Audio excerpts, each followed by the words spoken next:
YCP MLA రోజాపై క్రమశిక్షణ చర్యలకు సంబంధించి ప్రివిలేజ్ కమిటీ నివేదిక ఇవాళ అసెంబ్లీ ముందుకు రానుంది. ఎమ్మెల్యే అనిత పట్ల రోజా వ్యవహార శైలిపై రూపొందించిన ప్రివిలేజ్ కమిటీ నివేదికను కమిటీ చైర్మన్ స్పీకర్కు సమర్పిస్తారు. ఈ రోజు నివేదికను సభ ముందుకు తీసుకొస్తారు స్పీకర్ కోడెల.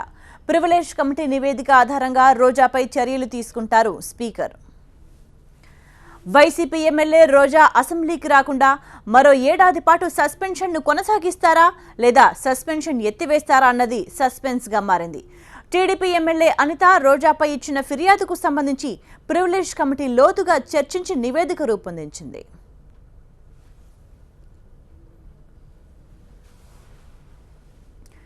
వైసీపీ ఎమ్మెల్యే రోజాపై క్రమశిక్షణ చర్యలకు సంబంధించి ప్రివిలేజ్ కమిటీ నివేదిక ఇవాళ అసెంబ్లీ ముందుకు రానుంది.